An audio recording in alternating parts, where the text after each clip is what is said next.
How's it going, card gang? Day 1 decks time. Islands of Fear Spooky for TEPPEN. Very excited. The set is really fun so far. We're just going to go through 4 decks, 1 for each color, trying to showcase some of the new mechanics that they've shown for the set. And got a few games. Now, the games are the games that I felt kind of showcase the deck the best. Maybe not like your average Joe, even if it wasn't against the like most bestest opponent or whatever. I just felt like it showcased the ways I wanted to use the cards the best. So I hope you enjoy the matches. I hope you enjoy the decks. Try them out if you haven't already. We're also keeping the decks a little light on legendaries where I can, because I know a lot of y'all can't. You don't have all the legendaries, so it's easier for you to try decks with low amounts of legendaries. You don't have to think too much about what to replace. So let's get into the decks and the matches. So the first deck is gonna be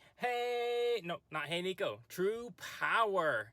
Nero. The growth mechanic is all over Islands of Fear. They've got a lot of cool new cards, especially the new Feline, which gets paired with the Eva, which can both drop in, give you extra growth units, extra growth points, which lets you get the growth levels without paying as much MP. Those are fantastic. The Feline also comes up with MP boost, and there's the new action, the 1-cost action, returns a unit back to your hand, saves it from the removal, but also gives it, when you play it, give it back 5 growth points. So it really lets you set back up with your growth units, have them come down swinging, and I really like that, so I wanted to try it out, kind of just using a lot of growth stuff. Now, I have played with the 2-cost action card that gives 3 HP and 5 growth points. It hasn't really come up, so I don't really like it.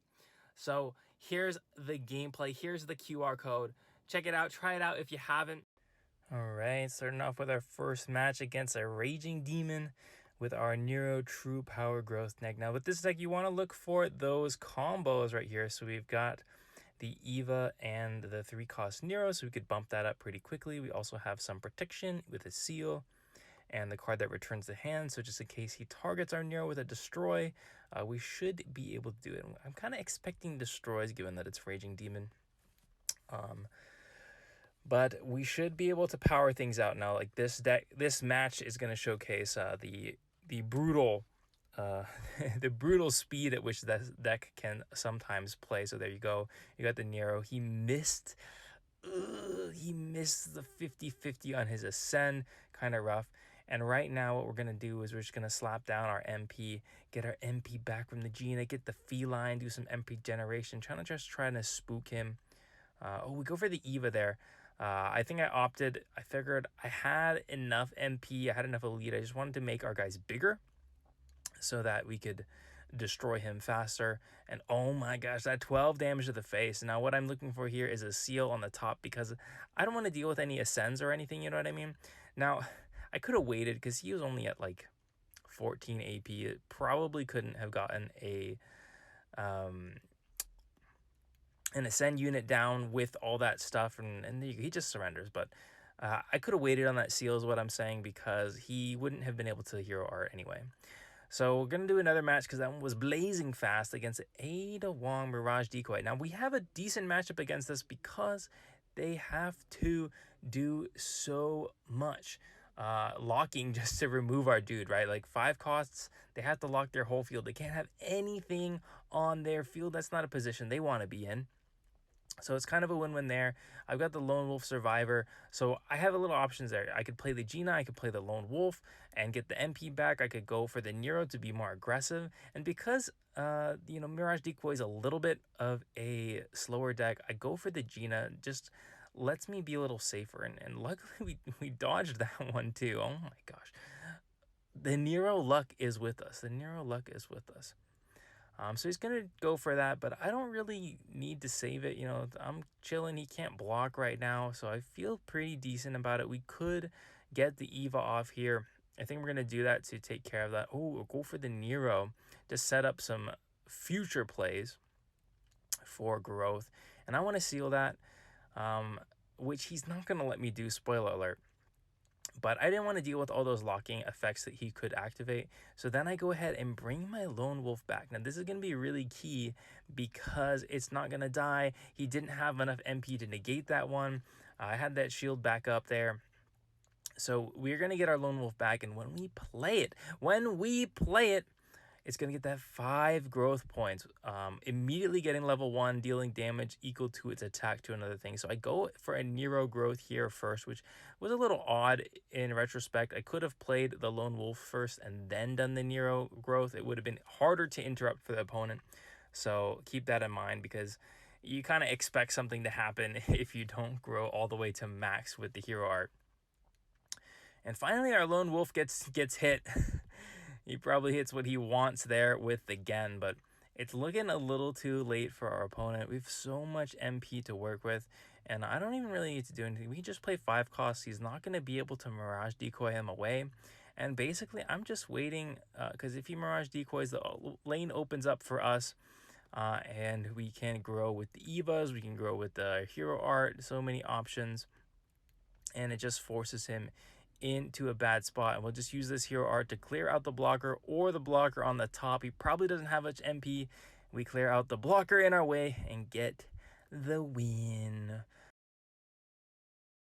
All right, for the second deck, we've got Ouroboros. This is going to be the new mill version. You're just slamming through your deck really quickly to try to get access to these really powerful mill cards. There's a 2-cost MP, revives anything from the drop. So that's really powerful there. You've got the twin-headed dragon, which revives something when you play it, which can be a little tricky because if you want to revive it, it's not that great. But if you play it, it's like a Brothers Reunited, but not action, which is pretty sweet. And then we're utilizing the 9 drop. I know 9 costs, but it mills 4, and so on place as well. So if you revive it, you get the on place, and that's really the main way that we're able to get through our deck quickly. We lost a lot of those mill cards with the rotation. So we're utilizing that, get our drop down, make use of these low deck cards as best we can in Ouroboros. Is it the best version? I'm not sure. I think it might be a little too much work for what it's worth, but here you go with the QR code and see how it goes in the matches. All right, let's check out Despair Whale in Pairs versus our Mill Ouroboros. What can we do here? Now, this is a good hand. We've got the Face Cutter, which revives our unit with -2 attack. We've got a False Throne. What that means, we can False Throne for the Iron Head guy, which mills us 4, and start going through our deck, just throwing it in the trash can. That's what we want to do. We want to throw our deck in the trash can with this deck. So we're just saving up Ouroboros. You want to take some HP to start off with. You're not too worried. You can get some life back with your Selfish Predations. Now, previous versions of the deck were much better at gaining life, so you do have to be a little cautious. And we drew Brothers Reunited there, so this is a nice thing. We've got the Brothers Reunited and the Skull Dragon Boy, so that's 2.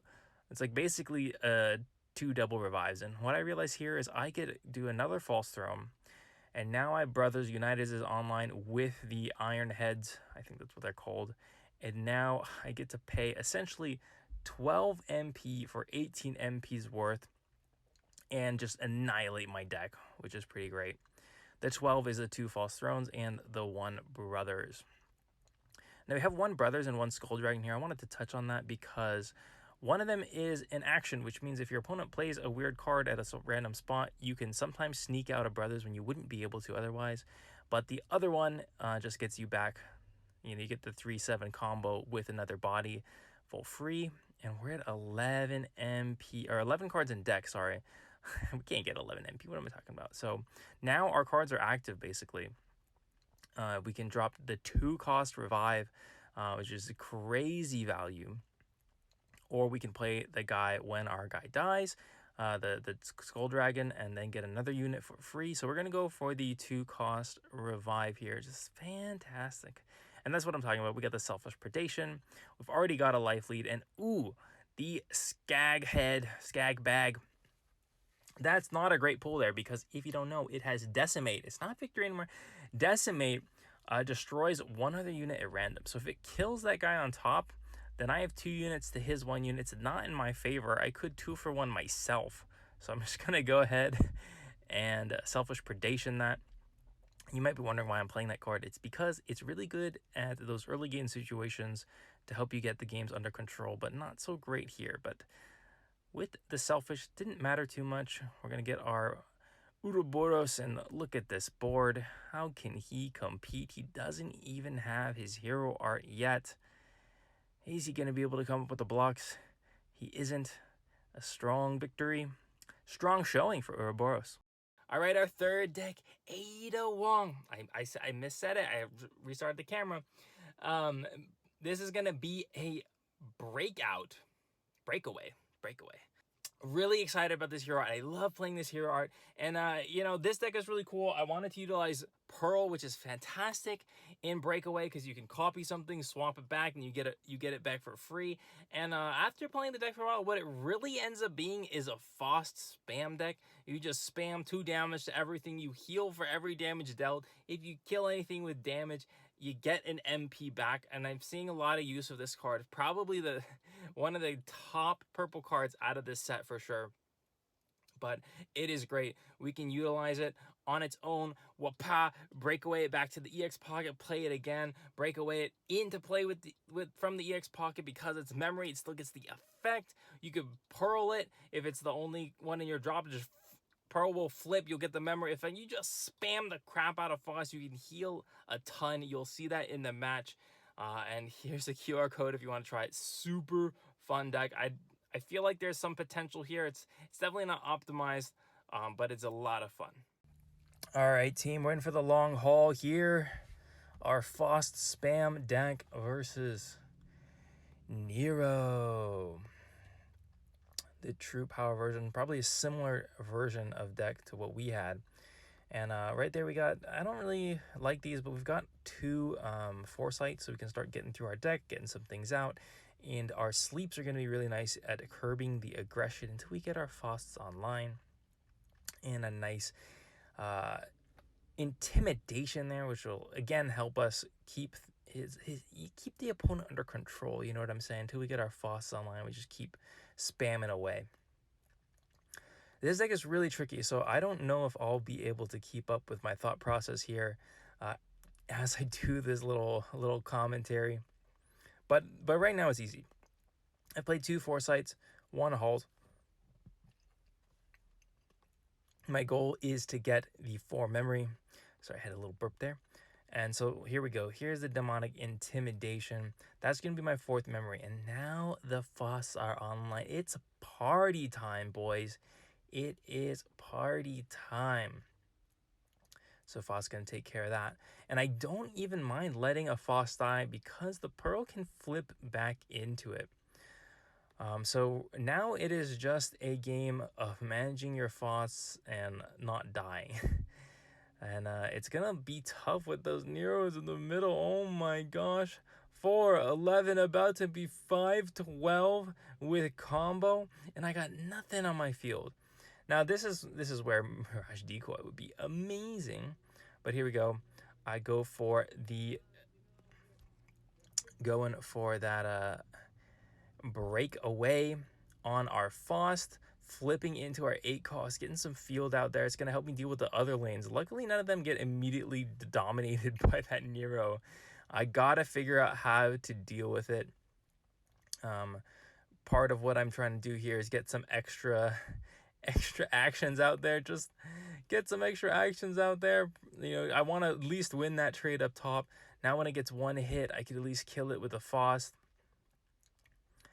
Oh my gosh, it's looking rough. And I do need this Faust to die, though, because I want to be able to flip into it with Pearl and then break away again.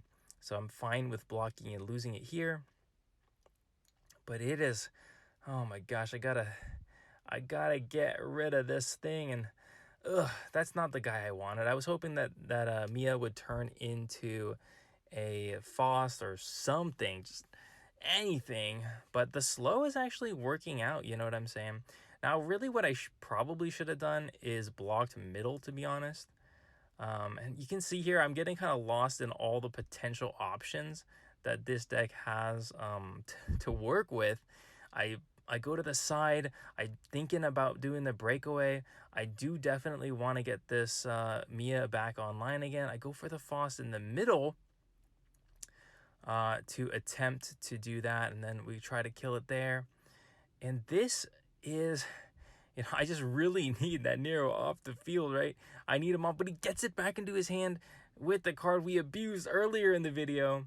And that is going to be tough because he's going to be able to replay it, but we are going to get our top lane. It's going to be okay, kind of. And look at that, just bop bop.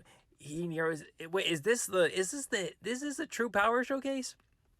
Back to a 410 already. He's sealing the top just a bit too late. I wish he didn't have quite enough MP to do that.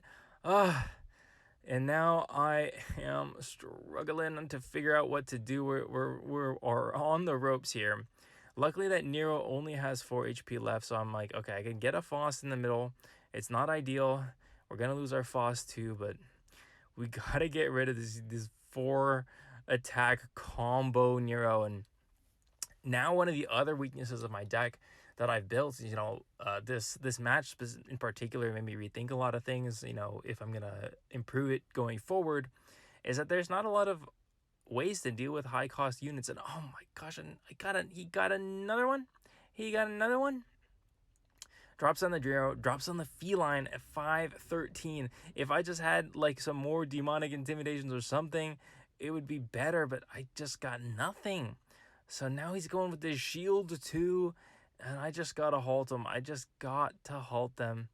And in my mind, I'm trying to figure out what to do. I've got the Nyx, I can't remember the name, man. The 7 cost, which is gonna have a spillover combo. It's like an old school T-Rex, and that should be able to help me deal with things. And right now I'm thinking, do I break away this and then just play it again, or do I just let it trade out? And I go, you know, I'll just let it trade out. I'll play the next one, or I could go for a Faust, but this should help me take out the whole field. Oh, barely living.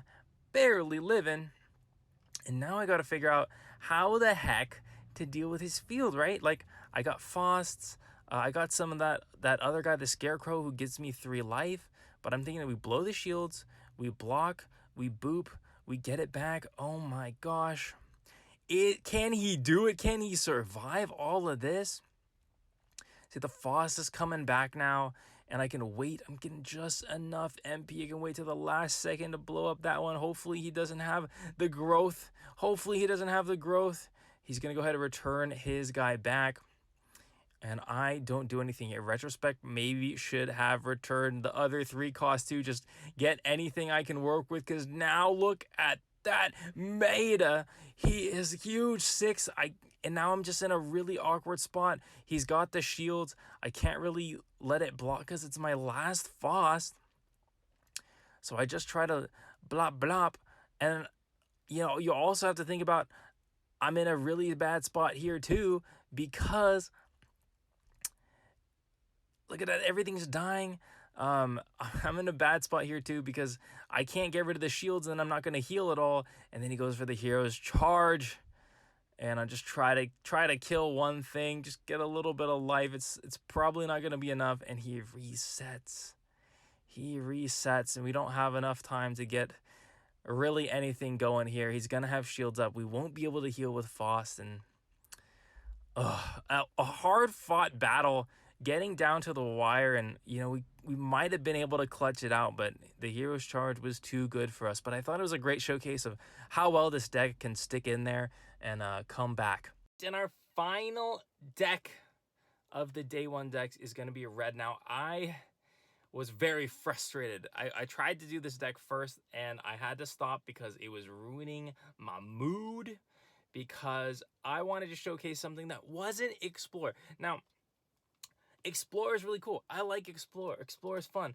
But the problem is, Jill is the best Explore hero, which means if you're not playing Explore in Jill, then like, why are you playing? Like, you might as well just switch your hero to Jill, whether it's ultimate weapon, not really even Genesis, but really antibody activation. Like, you're just playing a bad antibody activation deck at the end of the day, and that frustrates me. So I was looking at the other side of the cards. There's some new cards that activate on destroyed when you do damage. So I decided to go hard on that. There's also a lot of 3 cost or 3 damage enter play effects. And my brain went to Cody and the Princess, which give you 2 damage when you play another unit. Now, 3 plus 2 is a magical 5, which is where a lot of the 3 costs in the game sit. So I thought, you know, maybe there's something there. So we put together this deck based on that. And it works pretty well. You just utilize the fact that you can make these really nice numbers in the early game to create a dominating board presence early, ride that to victory. And I think you'll see how well that can work. And it doesn't always work, but it can work very effectively. So here's a QR code if you want to try that, and I hope you enjoy the match. All right, Raging Demons, a lot of those running around against our Shinku Hadoken destroy combo damage type deck. So this is perfect. We've got a lot of different options. Our 3 cost there does 3 damage, Fuse does 2 damage when we place anything else, and Leon can bump up the damage of anything. So we do Fuse, we do the 3 cost, that's 5. We do Fuse and Leon, that's 3, and then another Leon is 7. So you need to be like thinking about what numbers you can put out there just to destroy your opponent's thing. So I'm just going to go here with a 3 for Leon. I feel like that's a safe play. Go for the other Leon a little late because he got the Ascend off, but it's okay. He's going to go ahead and kill our guy. He really should have killed the Fuse there. That was a really bad choice. Maybe he misclicked. I've done that before. My finger just goes a little too far if I'm trying to be too fast. You know what I'm saying? But we get the destroy. He's going to send it back to his deck. I'm not too worried about that because we are a pretty aggressive deck. We've already built the field. We've got Leon and Fuse, so we can just kind of annihilate whatever he plays next. So we get to be safe. We get to play safe. We've got our pressure. They're only 2 4s, but they get the job done. They get the job done. So there, I could have played something different. I probably could have done better with a Cody or something just to do the 3. But it doesn't we get the job done. We get the job done there. And now I'm just going to take out his unit again, most likely. And look at that, a 30-10 lead. He goes for a jewel. And I'm just going to take that out with a Lucia. And whoa, huge lead for us. We've got MP to spare. The hero art's online, and he's had enough.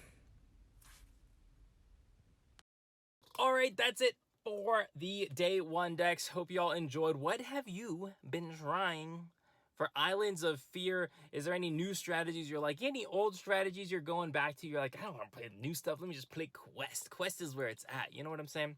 So let me know what you guys are up to in the new set, TEPPEN Islands of Fear. Are you going to play in the qualifiers this month? What are you going to play if you play the qualifiers? There's a lot to figure out with the meta, am I right? So again, hope you enjoyed the video, had some fun. Try out some of the decks if you haven't already. Keep on learning, having some fun with me playing TEPPEN here on the Durian channel, as we always do. And I'll see you in another video.